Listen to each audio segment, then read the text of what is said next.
My father went blind 3 months before he died. Not from diabetes. Not from old age. From something he said he'd been running from for 27 years. And in those final 90 days, when the darkness finally caught up with him, he told us everything. Things a pastor should never tell his children. Things that explain why our church had 5,000 members but our family lived like we had nothing. It happened on a Tuesday night. My 2 sisters and I were called into his room. He was sitting on the edge of his bed, both hands covering his face. My mother had already left the room crying. He said, "What I'm about to tell you will make you hate me, but you need to know why things are the way they are. You need to know why we struggled while the church flourished." My oldest sister tried to take him to the hospital. He grabbed her wrist with a strength that didn't match his condition and said, "No hospital can fix this. This is a debt being collected."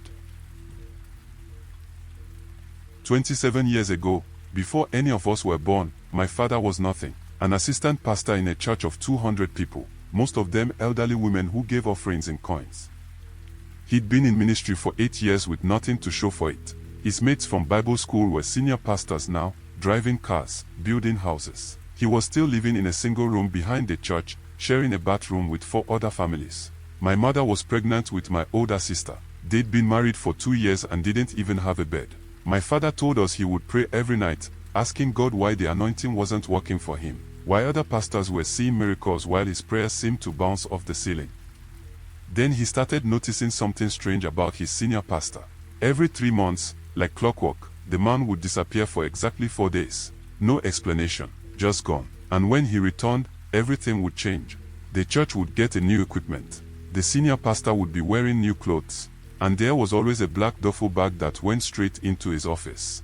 My father never saw what was inside, but he'd seen the senior pastor counting money late at night when he thought everyone had gone home. The church started growing.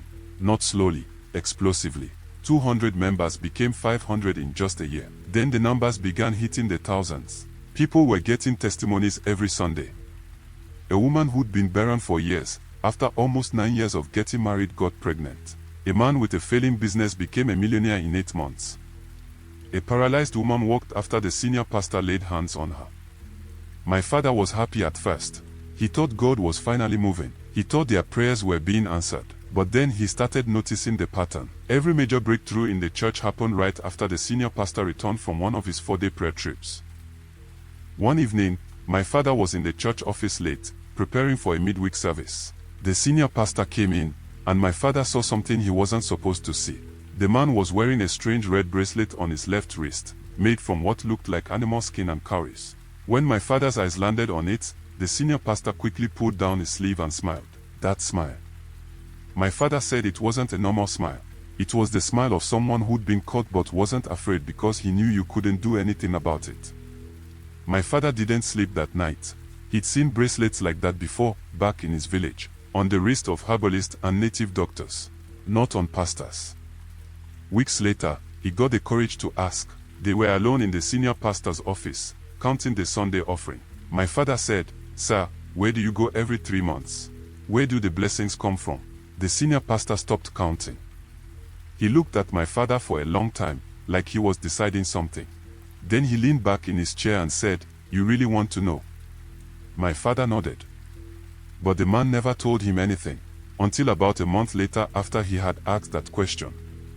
He said, his senior pastor confided in him and told him everything.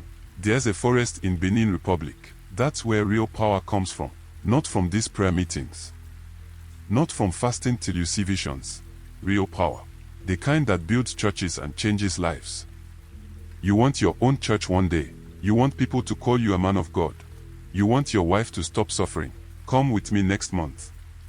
He told us that's what he should have done. Walked out of that office and never looked back. But he thought about my mother sleeping on that mat. He thought about his mates who were succeeding. He thought about 8 years of prayers that seemed to go nowhere. And he said yes. The journey to Benin happened on a Thursday. My father told his wife he was going for a pastor's conference.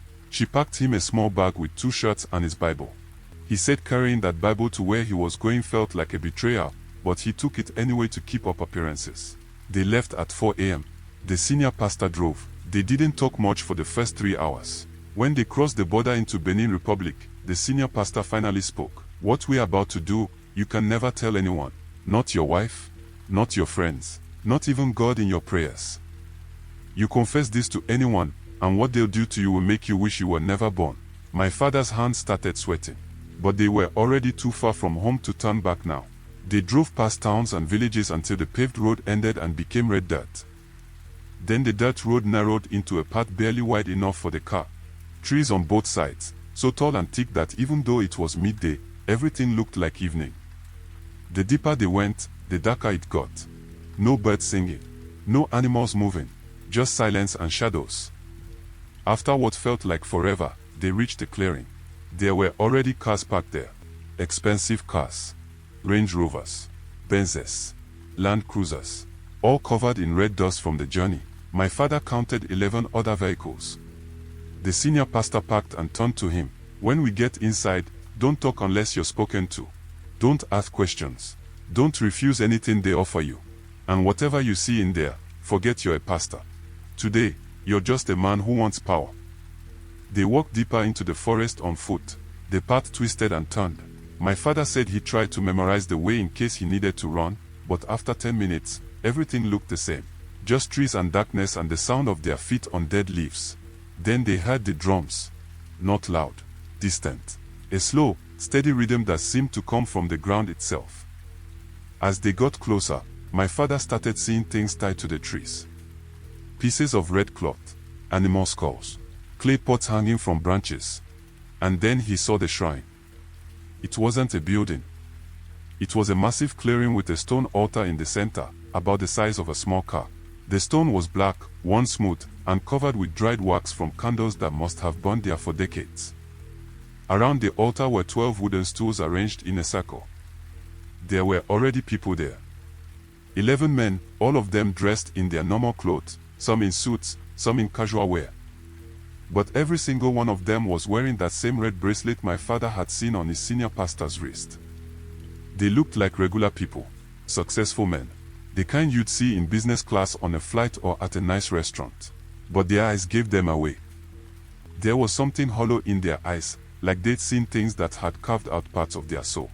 My father recognized two of them immediately. One was a pastor whose church he'd visited for a program. The man preached with such fire. Thousands came to his crusades. My father had admired him, and here he was, sitting on a wooden stool in a forest shrine in Benin, wearing a red bracelet and waiting for whatever was about to happen. Standing behind the altar were 7 figures dressed in red robes from head to toe. Their faces were painted completely white with native chalk, and they wore elaborate headpieces made from feathers and animal bones. They didn't move. They just stood there like statues, watching the pastors with eyes that didn't blink. Then the head priest emerged from the forest. My father said he'd never seen a human being that old and still alive. The man's skin looked like tree bark, wrinkled and dark. He was shirtless, showing a chest covered in tribal marks and scars that formed patterns. He wore a wrapper around his waist made from animal skin, and his head was completely bald except for 3 grey tufts of hair braided with cowries and bones. When he smiled, my father saw that his teeth had been filed down to sharp points, stained brown from years of chewing cola and tobacco. The old man spoke in a mixture of French, broken English, and Yoruba. His voice was surprisingly strong for someone so ancient. You come because you tire of being small. You come because your God is too slow. You come because you see your brothers eating and you are still hungry. This is good. Honesty is the first sacrifice we require. The senior pastor guided my father to an empty stool. 12 stools total. 11 were occupied. My father was the 12th. The head priest walked around the circle slowly, studying my father like a trader examining goods at the market. You are young? Good. Young ones last longer. Old ones, their body fails before the covenant ends. Tell me, young pastor, what do you want? My father's voice was shaking when he answered. I want my ministry to grow. I want to be able to take care of my family. The old man laughed, and all 7 figures in red robes laughed with him, a sound that made my father's skin crawl. Everyone wants to grow. Everyone wants money.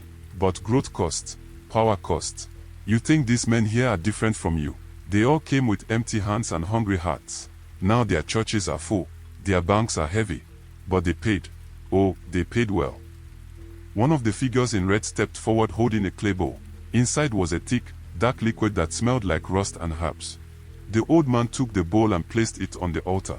This is how it works. You join the circle, you become family. The circle protects itself.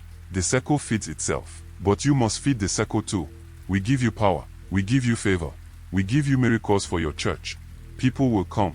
Money will flow. Testimonies will be plenty. But there are rules. There are always rules. He began walking around the circle again, touching each pastor's head as he passed them. Rule 1, what comes to you must never stay with you. The wealth flows through you, not to you. You build the work, not yourself. You break this rule, you lose your eyes first. Then your life. Rule 2, every 3 months, you return here. You report what the power has done. You bring an offering, not money. Money is useless to us. You bring something alive, a chicken, a goat, something that breathes. You fail to come, the power turns against you. The old man stopped in front of my father. Rule 3, and this is the most important one, you can never leave the circle.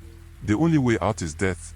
You try to break the covenant, you try to confess to your God or your pastor friends, and we will know. We always know. And what happens to you will be slow and painful, and when you die, we own your spirit. He looked around at the other 11 pastors. All of them sitting calmly like this was normal. Like they'd made peace with whatever bargain they'd struck. And he thought about 8 years of failure. 8 years of watching others succeed while he suffered. The head priest clapped his hands twice.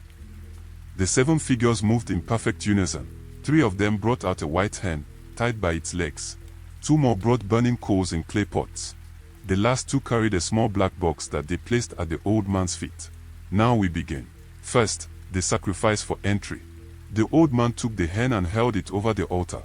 He spoke words in a language my father didn't recognize, then twisted the bird's neck with a quick snap. Blood poured onto the black stone, and the figures in red began chanting, their voices rising and falling in a rhythm that matched the distant drums. The old man dipped his fingers in the blood and marked each pastor's forehead, starting with the ones already in the circle, then finally coming to my father. The blood was still warm. My father said he could feel it sliding down between his eyebrows. Then came the binding. One of the figures brought out a ceremonial knife, its blade curved and polished to a mirror shine. The old man took it and stood before my father. Your hand. My father extended his right hand, trembling. The old man made a quick across his palm. The pain was sharp and immediate. Blood welled up and dripped onto the ground. The same knife went to each of the other 11 pastors, opening fresh cuts on their palms. Then the old man took the clay bowl with the dark liquid and moved around the circle, letting each pastor's blood drip into it. When all 12 had bled into the bowl, the old man added herbs and powders from small pouches tied to his waist. He stirred it with his finger, chanting the whole time, "Drink, all of you, one by one. This binds you. This seals you. From today, you are not 12 men. You are one body, one circle, one covenant." The senior pastor went first. He took the bowl, said something under his breath, and drank. His face twisted with disgust, but he swallowed. Then he passed it to the next pastor, and the next, and the next. When the bowl reached my father, there was still a quarter of the mixture left. It smelled like death and copper and something rotten. His hands were shaking so hard he almost dropped it. The old man leaned close and whispered, "You drink, you enter. You refuse, you never leave this forest. Choose quickly." My father closed his eyes and drank. He said it was the worst thing he'd ever tasted. Thick and bitter and warm, sliding down his throat like something alive. He gagged but forced himself to swallow. When he opened his eyes, all 11 pastors were staring at him, and for the first time, they smiled. Not friendly smiles. Knowing smiles. The smiles of people who just watched someone else fall into the same trap they fell into. The old man raised both hands to the sky. It is done. The circle is complete again. 12 pastors. 12 streams of power. Go back to your churches. Go back to your pulpits. Preach your sermons. Pray your prayers. But remember, the power you carry is not from your God. It is from us. And we will be watching. Always watching. That night, they performed one more ritual. The black box was opened, and inside were 12 red bracelets identical to the ones the other pastors wore. The old man placed one on my father's left wrist, tying it with a knot that couldn't be undone. He said the bracelet would protect him from spiritual attacks and mark him as part of the order. But my father knew it was really a leash, a reminder that he belonged to them now. They left the forest just before dawn. My father said the drive back to Lagos felt like a dream, a nightmare he couldn't wake up from. His palm was bandaged with a piece of cloth, and the red bracelet sat heavy on his wrist like a chain. When he got home, my mother asked him how the conference went. He smiled and said it was powerful, that God had really moved, that things were about to change for their family. And he was right. Things did change.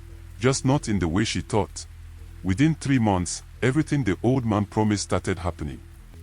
My father's senior pastor suddenly promoted him to lead pastor of a new branch.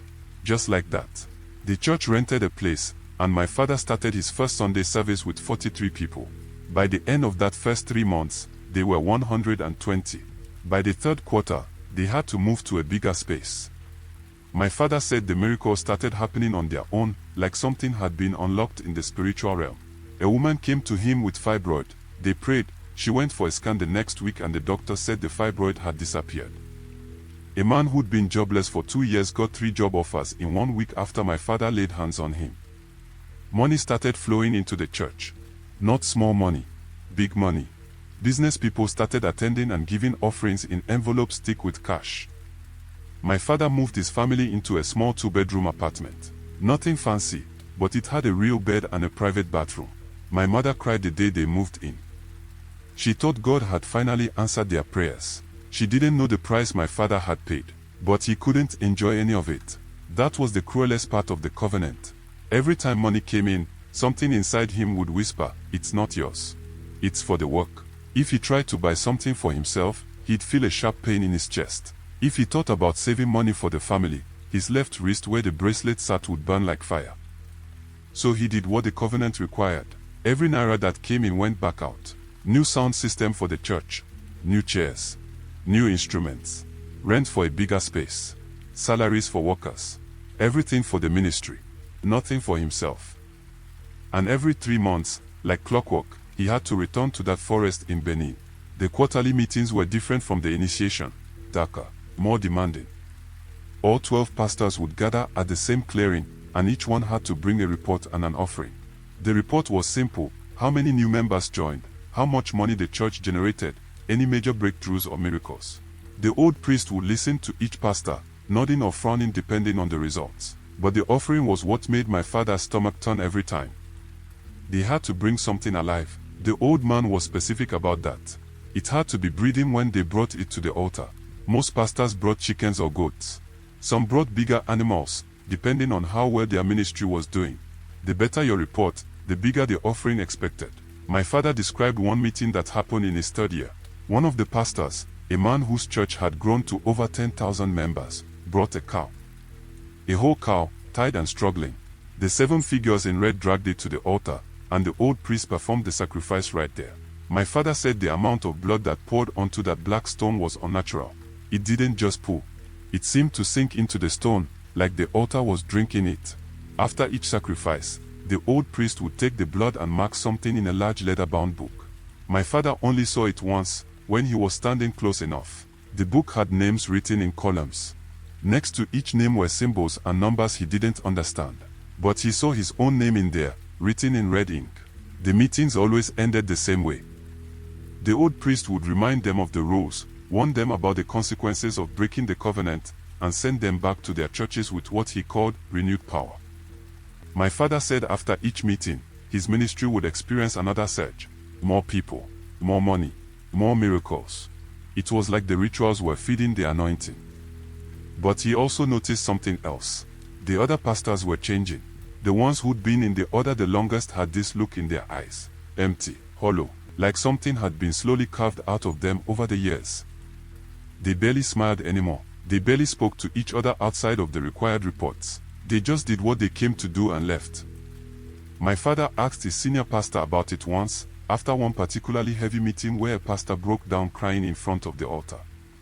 The man's church had failed to grow that quarter, and the old priest was furious. They made him sacrifice 2 goats instead of 1, and the way they did it was brutal, dragging it out like they wanted him to feel every moment of it. On the drive back, my father said, "That man looked broken." What happens if someone's ministry completely fails? His senior pastor didn't take his eyes off the road. Then they have to pay another way. Money, property, sometimes family.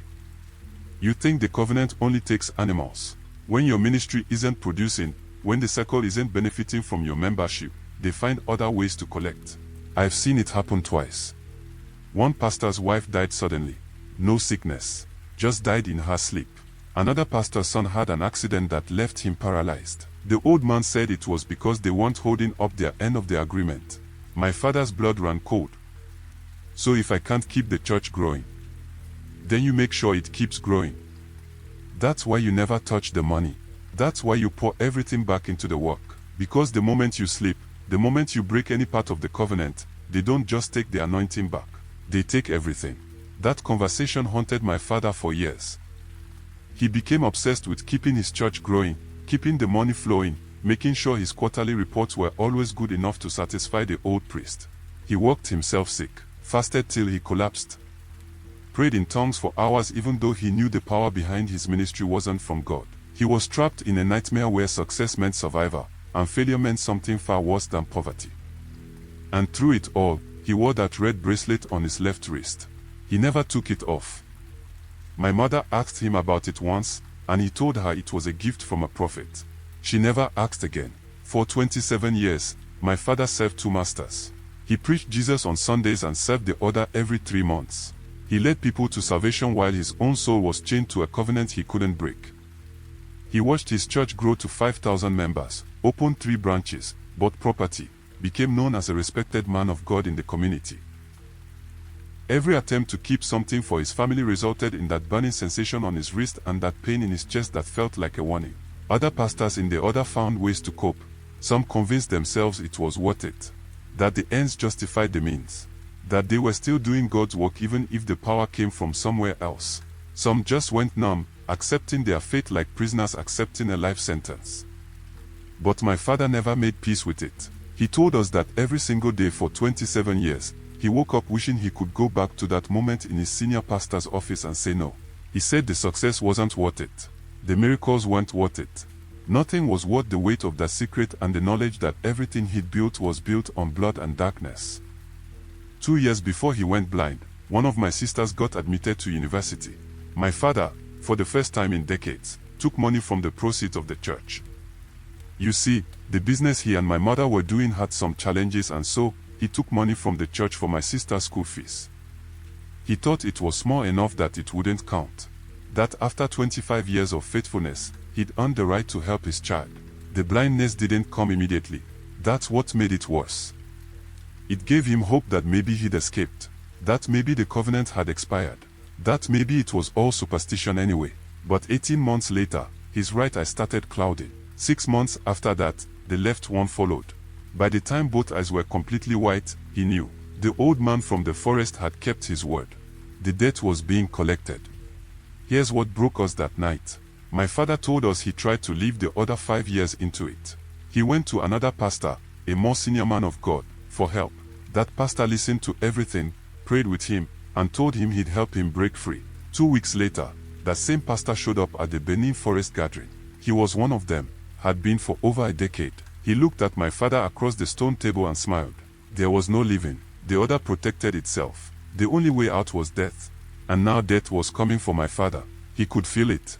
The blindness was just the announcement. He had maybe 3 months.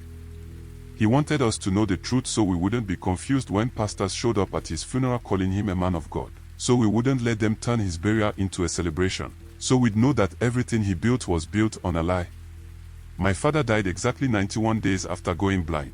The church gave him a grand burial. Pastors came from everywhere. They prophesied at his graveside.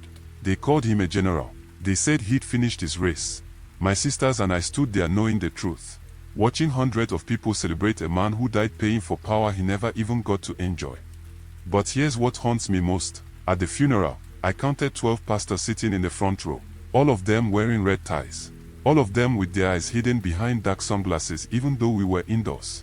And when they filed past the casket, each of them touched it once and whispered something under their breath. I didn't need to hear the words to know what they were saying. They were confirming to whatever was listening that another member of the order had paid his debt in full. My father spent 27 years building a church on a lie. And there are 11 more pastors out there, right now, doing the same thing, leading people, performing miracles, growing ministries, all while carrying the same secret my father carried to his grave. If your pastor's church is growing impossibly fast, if miracles happen every Sunday, if money flows but his own family struggles, ask yourself what you're really part of. Because some altars aren't built on prayers. Some are built on blood. This is a heavy one to tell. Now I tell you, my family, not every altar that answers is from heaven. And such pastors, they're still out there, still preaching, still in your cities, still wearing their evil bracelets under long sleeves. And I will see you again with even much shocker testimony.